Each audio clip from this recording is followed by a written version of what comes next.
देखिए आज का पहला क्वेश्चन 41 नंबर का क्वेश्चन है। The terms independent of x in the expansion of 2x + 1/3x whole raised to the power 6 is. Option आपको प्रोवाइड किया गया है, स्क्रीन पर दिखाई दिए गया होगा।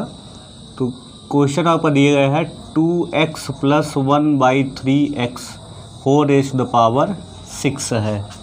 अब यहाँ देखिए पावर आपका कितना है, यहाँ पर 6 है n की वैल्यू। अगर हमें इंडिपेंडेंट ऑफ x का कोई टर्म निकालना है तो इसका फार्मूला होता है, उस टर्म की वैल्यू क्या आती है, r की वैल्यू आती है NP/P + Q, जहाँ पर P और Q क्या है, ये आपका पहले टर्म का जो x का पावर है वो P है और जो दूसरे टर्म में x की पावर है वो आपका Q है।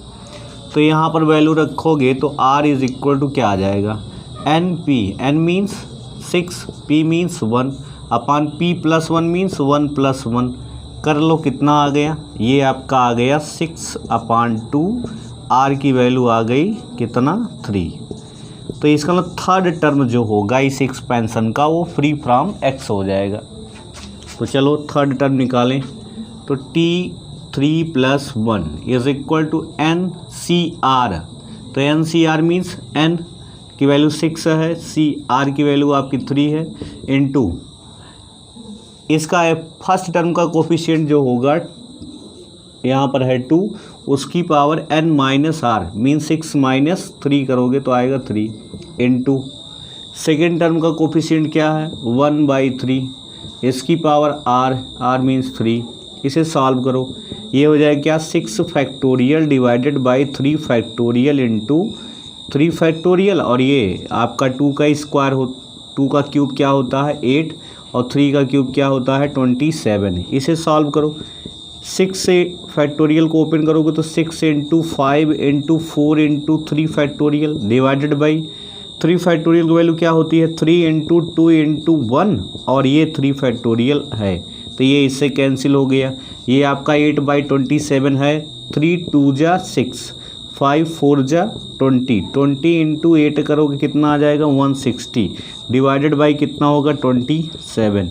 तो ये आपका आंसर हो गया। It means option C is right, 160 divided by 27। Clear. चलिए अब इसका देखते हैं question number 42। 2 consecutive sides of parallelogram are 4x + 5y = 0 and 7x + 2y = 0. If the equation of diagonal is 11x + 7y = 9, the equation of other diagonal is। Option दिया गया है आपका। तो यहाँ पर आप पहले एक पैरेललोग्राम बना दीजिए। पैरेललोग्राम आप जानते ही हैं, पैरेललोग्राम क्या होता है, ये एक आपका क्वाड्रिलेटरल होता है जिसके अपोजिट साइड से इक्वल और पैरेलल होते हैं। तो यहाँ पर हम ले लेते हैं P, Q, R और S, एक पैरेललोग्राम है जिनके डायगोनल्स एक आपका PR हो जाएगा, दूसरा आपका क्या हो जाएगा SQ हो जाएगा। कंसेक्यूटिव साइड का इक्वेशन क्या दिया गया है, PQ का इक्वेशन सपोज करिए आपका दिया गया है 4x + 5y = 0, और दूसरा आपका दिया गया है PS का 7x + 2y = 0। सपोज करिए ये जो आपका डायगोनल SQ है इसका इक्वेशन 11x + 7y = 9 दिया गया है। क्लियर। अब हम इन दोनों को अगर सॉल्व करेंगे, यहाँ देखो C है नहीं, तो अगर इसका स्टैंडर्ड फॉर्म जनरल लिखते हैं तो ax + by + c = 0। तो यहाँ पर C है नहीं, तो इसका इन दोनों का ये जो एक इंटरसेक्शन पॉइंट आपका क्या हो जाएगा 0 0। इसे और इसे अगर सॉल्व करेंगे तो x की वैल्यू भी 0 आ जाएगी, y की भी वैल्यू 0 आ जाएगी। इसका मतलब P का हमारा कोऑर्डिनेट क्या हो जाएगा 0 0।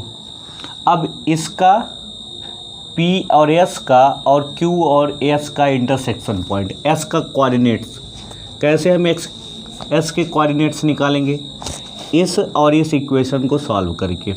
देखो यहाँ पर आपका ये है, इनमें देखिए कोफिशिएंट क्या सेम है। अगर y को कैंसिल करना है तो y का कोफिशिएंट यहाँ 7 है, यहाँ y का कोफिशिएंट कितना है 2 है।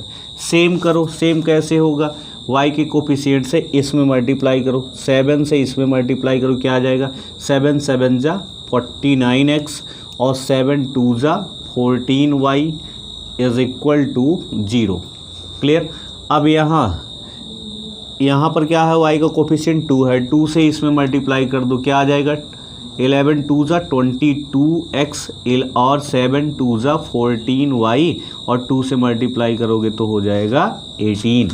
अब इनको आप सब्ट्रैक्ट कर दो, सब्ट्रैक्ट कर दोगे तो ये माइनस हो जाएगा, ये माइनस हो जाएगा, ये माइनस हो जाएगा, ये कैंसिल हो गया। इसमें से इसको माइनस करो, 9 माइनस 2 करोगे 7 और 4 माइनस 2 करोगे तो आएगा 2 और ये वैल्यू हो गई x के फॉर्म में। ये कितना आ गया -18।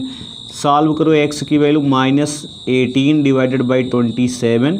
इसे और सॉल्व करो, 9 से कट करेंगे तो 9 2 जा और 9 3 जा -2/3। ये x की वैल्यू आ गई। तो y की वैल्यू क्या आएगी, y की वैल्यू निकालने के लिए यहाँ पर x की वैल्यू रखो, क्या होगा 7 × -2/3 plus 2y is equal to 0। इसको ट्रांसपोज करो तो क्या हो जाएगा 2y इज इक्वल टू 7 2 जा 14, इधर माइनस था इधर प्लस हो गया, 2 से कैंसिल कर दो, 2 7 जा आ जाएगा, कितनी y की वैल्यू आ जाएगी 7/3।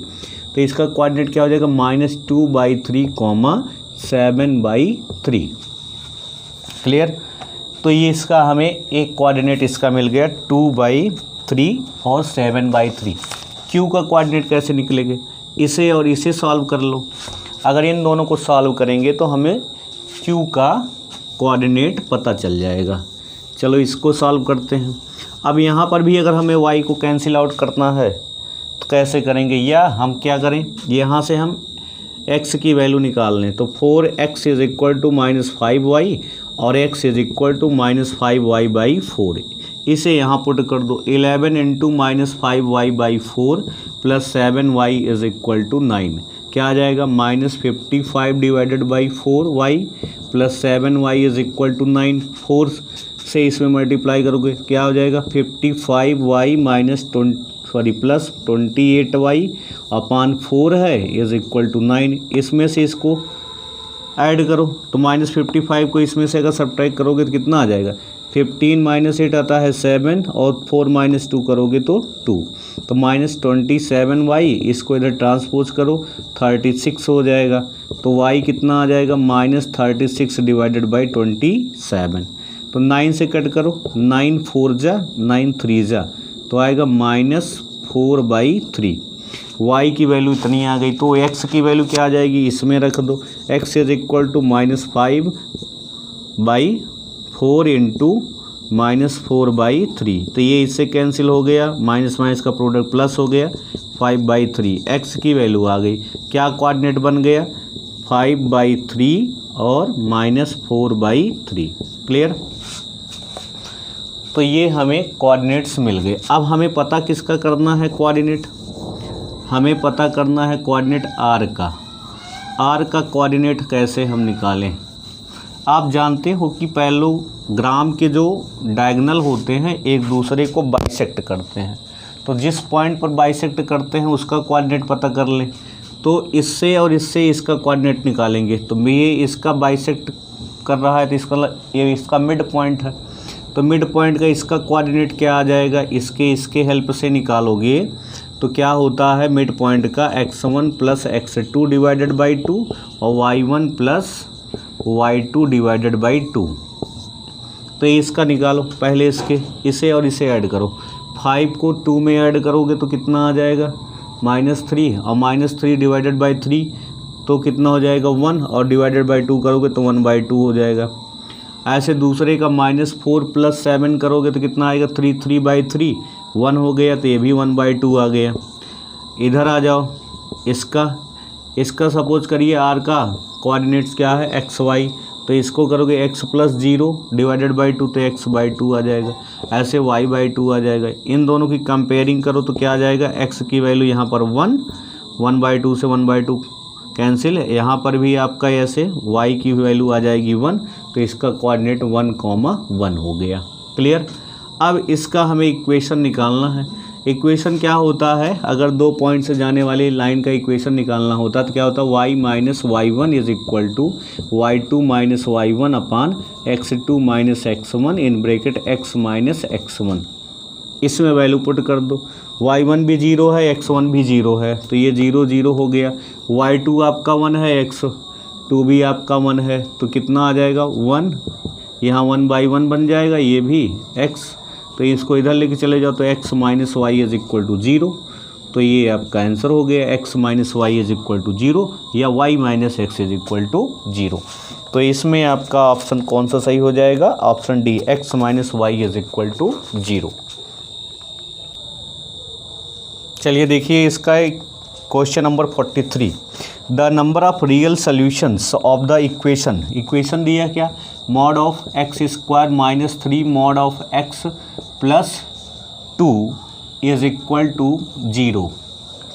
इसे सॉल्व करिए, क्वाड्रेटिक इक्वेशन के फॉर्म में है, मॉड के फॉर्म में, तो क्या होता, 3 का क्या होगा 2 प्लस 1 3 होता है, तो mod of x square minus 2 mod of x minus mod of x plus 2 is equal to 0।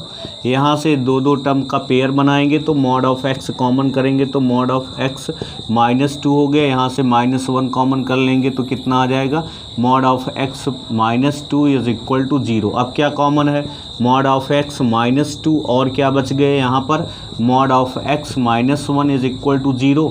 अलग अलग 0 करो तो mod of x minus 2 is equal to 0 करेंगे तो mod of x is equal to 2, तो एक्स की वैल्यू कितनी आ गई, प्लस माइनस 2। यहाँ से 2 सोल्यूशन मिले। ऐसे यहाँ पर mod of x minus 1 is equal to 0, तो mod of x is equal to 1, तो एक्स की वैल्यू क्या आ जाएगी, प्लस माइनस 1। यहाँ से 2 यहाँ से 2 2 2 ऐड कर लिए, कितना हो गया 4। तो इसका आपका ऑप्शन कौन सा सही हो जाएगा, ऑप्शन ए इज राइट। चलिए देखिए इसका क्वेश्चन नंबर 44। क्वेश्चन नंबर 44 में कह रहा है, if the foci of ellipse x square by 16 plus y square by b square is equal to 1 and hyperbola x square by 144 minus y square by 81 is equal to 1/25 coincides, then the value of b square की value पूछा जा रहा है। तो यहाँ पर देखिए आपके पास 2 इक्वेशन दिए गए हैं। पहला एलिप्स का क्या है, x square by 16 plus y square by b square is equal to 1। यहाँ से आप निकालेंगे पहले इसेंट्रिसिटी, क्योंकि फोसी का आप जानते हैं फोसी क्या होता है, ए ई कॉमा 0, तो ए ई कॉमा 0 होता है। यहाँ पर प्लस माइनस हो जाएगा, 2 निकलते हैं। तो यहाँ से इसकी वैल्यू अब आप निकालो, ए की वैल्यू और ई की वैल्यू। ए की वैल्यू क्या है, ये आपका 16 है तो 4 आ जाएगा, और ई की वैल्यू क्या होती है, e is equal to square root 1 minus b square by a square. इसमें इसकी वैल्यू पुट कर दो, कितना आ जाएगा, square root 1 minus b square, तो बी स्क्वायर ही है, ए स्क्वायर आपका 16 है, इसको सॉल्व कर दो। 16 minus b square divided by 16 का स्क्वायर रूट हो गया 4, तो इसका फोसी क्या बन गया, plus minus square root 16 minus b square whole divided by 4 है, और ए से मल्टीप्लाई करोगे तो 4,0, 4 से 4 कैंसिल हो गया, क्या आएगा, plus minus square root 16 minus b square 0। ये इलिप्स का हो गया। ऐसे हाइपरबोला का निकालो, x square by 144 minus y square by 81 is equal to 1/25। यहाँ देखो 25 से दोनों साइड में मल्टीप्लाई करोगे तो यहाँ 25 आ जाएगा, इसको डिनोमिनेटर में इसके ले आएंगे तो 144 डिवाइडेड बाई 25, ऐसे minus y square divided by 81/25 बन जाएगा। तो इसको हम बनाएंगे तो हो जाएगा x square by 144 divided by 25 और y square by 81 divided by 25। ये आपका स्टैंडर्ड फॉर्म बन गया। यहाँ से ए की वैल्यू क्या आ गई, ए स्क्वायर की वैल्यू ये है और बी स्क्वायर की वैल्यू ये है। इसेंट्रिसिटी क्या होती है निकालिए, इलिप्स की इसेंट्रिसिटी यहाँ पर square root 1 plus b square by a square है, और हाइपरबोला की इसेंट्रिसिटी क्या होती है, square root 1 plus b square by a square.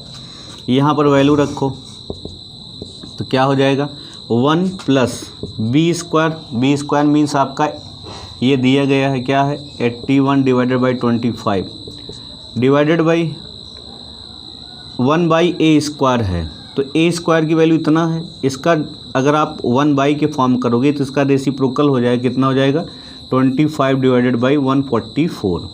इसे आप सॉल्व करो, देखो 25 से 25 कैंसिल हो गया, ये कितना आ जाएगा, 1 प्लस 81 डिवाइडेड बाई 144। इसे अगर हम सॉल्व करेंगे तो क्या वैल्यू बनेगी, 144 को 1 में मल्टीप्लाई करके 81 ऐड करोगे तो कितना आ जाएगा, 225 डिवाइडेड बाई 144। तो इसकी इसेंट्रिसिटी क्या आ जाएगी, 15 डिवाइडेड बाई 12। इसको कैंसिल आउट करोगे 3 से तो 3 5 जा 3 4 जा, आ गया कितना, 5/4। अब इसका फोसी क्या हो जाएगा, हाइपरबोला का फोसी प्लस माइनस ए ई कॉमा 0। यहाँ पर वैल्यू रखो, ए कितना है, इसका स्क्वायर रूट निकालिए, 144 का 12 और इसका 5 हो गया, प्लस माइनस है ही ऑलरेडी आपका, अब मल्टीप्लाइड बाई ई कितना आ गया, 5/4 कॉमा 0। 4 से 12 को कैंसिल करो, 3 आ गया, 5 से 5 तो कितना बन गया इसका फोसी, प्लस माइनस 3,0। अब इसमें इन दोनों के फोसी जो है कौन साइड करना है, तो ये इसके इक्वल है, तो ये इसके अगर इक्वल है तो 16 माइनस बी स्क्वायर रूट में है इज इक्वल टू 3। दोनों साइड में स्क्वायर करो, 16 minus b square is equal to 9। B square को इधर लेके चले जाओ और 16 में से 9 को माइनस कर दो तो कितना आ जाएगा, 7। तो बी स्क्वायर की वैल्यू कितनी आ जाएगी आपकी, 7। और यही आपसे क्वेश्चन में पूछा भी जा रहा है, बी स्क्वायर की वैल्यू कितनी होगी, 20। यहाँ पर बी स्क्वायर की वैल्यू कितनी है, 7। चलिए नेक्स्ट क्वेश्चन देखिए, क्वेश्चन नंबर 45। थोड़ा सा कैलकुलेटिव पार्ट्स है इन सभी क्वेश्चन में, बाकी क्वेश्चन से ज़्यादा टफ नहीं है। क्वेश्चन नंबर 45 में देखिए, कह रहा है the general equation two the cone of second degree which passes through the axis is. Option देखिए आपको दिया गया है, तो यहाँ पर हमें कैसे सॉल्व करना है, पहले हम जनरल इक्वेशन लिख लें कोन का जनरल इक्वेशन होता क्या है, ax square plus by square plus cz square plus 2fyz plus 2gzx plus 2hxy is equal to 0। अब आपका एक्सिस कह रहे हैं, इसके एक्सिस क्या है, जनरेटर का काम कर रहे हैं, तो एक्सिस अगर जनरेटर का काम करते हैं तो उनके डायरेक्शन कोसाइन इसको सेटिस्फाई करेंगे। तो डायरेक्शन कोसाइन क्या होता है, एक्स एक्सिस का डायरेक्शन कोसाइन क्या होता है, 1,0,0। तो यहाँ पर आप एक्स वाई और जेड की वैल्यू के प्लेस पर क्या क्या रखेंगे, एक्स के प्लेस पर 1 और वाई के प्लेस पर 0 और जेड के प्लेस पर भी 0। तो यहाँ रख दोगे तो ये पूरा पार्ट आपका 0 हो जाएगा, यहाँ पर आ जाएगा a into 1 square means a की वैल्यू आ गई आपकी 0। तो a की वैल्यू क्या आ जाएगी आपकी 0। ऐसे similarly direction cosine y axis का क्या होता है, तो डायरेक्शन कोसाइन अगर निकालोगे y एक्सिस का तो होता क्या है, 0,1 0। तो यहाँ से क्या वैल्यू आएगी, b की वैल्यू 0 आ जाएगी। ऐसे डायरेक्शन कोसाइन अगर निकालोगे z एक्सिस का क्या होता है, 0,0,1। तो इसको रख दोगे तो यहाँ से आपका c इज इक्वल टू 0 आ जाएगा। अब ये सारी वैल्यू यहाँ पर रख दोगे तो ये तो पूरा पार्ट 0 हो गया, यही पार्ट बचा। इनमें 2 कॉमन है तो 2 कॉमन है तो 2 कॉमन करके इधर लेके चले जाएंगे तो बचेगा क्या, fyz plus gzx plus hxy is equal to 0। तो ये आपका इक्वेशन हो जाएगा और ये ऑप्शन दिया गया है आपका बी, तो ऑप्शन बी इज़ राइट।